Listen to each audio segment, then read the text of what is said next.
Now I know you said that Andrew Goucher hooked you up with that gig with Snoop Dogg. Is that Yep, correct? that Um, is correct. what was that like meeting him the first time? Like how?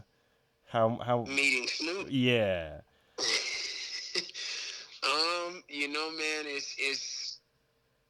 it's about what you would imagine it is. I mean, Snoop is what you see of him. That's exactly who he is. I mean, I got called to do it. Goucher hooked me up. I didn't have no gigs, and long story short, he's definitely the one that got me on that gig. He made a phone call, and fast forward a few months later, uh, had our first rehearsal because we were going to be doing 3 shows in SoCal and then going on like a 3.5 week Europe tour. And I remember I went to SIR in Hollywood, man. Um, wasn't nervous, but I was just turned 21 and I knew, I'd never done this before. I'd never played professionally, so I didn't know what to expect. And walked up in there, man, and just was, on my bass. And then he walked in. He didn't say nothing. He had his blunt and his entourage and stuff like that. And everybody just started cracking jokes and laughing. And he came over to me and he gave me some dap and didn't say nothing. And we didn't run no music. They were cracking jokes and people were stopping by, like Busta Rhymes stopped by, and Wow. who else? Fat Joe stopped by, Dr. Dre stopped by, Pharrell stopped by. Oh my god. I think Timberland. I think Timberland stopped by. Yeah, it was just like a party. Like it wasn't a rehearsal. We may have ran like 3 or 4 songs, and the rest of it was them just eating pizza and chicken and laughing and smoking.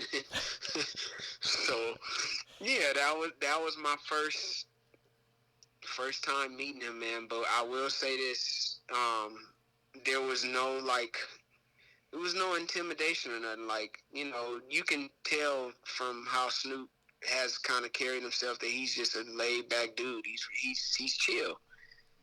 And when I got around him that first time, that's the first thing you feel is like, oh man, this dude is chilling. You know what I'm saying? Like he ain't got no big head, even though he's this legend. Like he's just a regular dude, you know.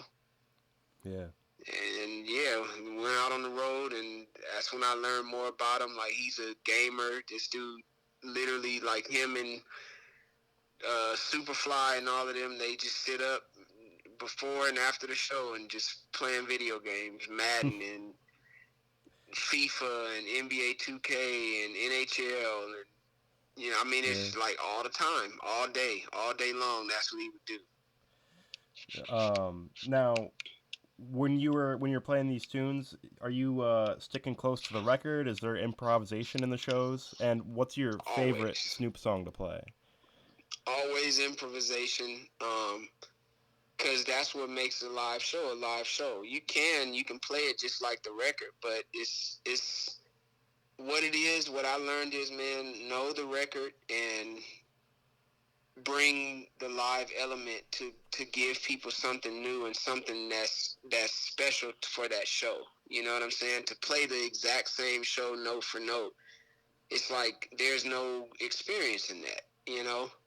So you want to give people an experience. I mean, he didn't rap everything the same. The words were the same, but he put different movements and stuff like that. Said it different, and it's all always got to be different.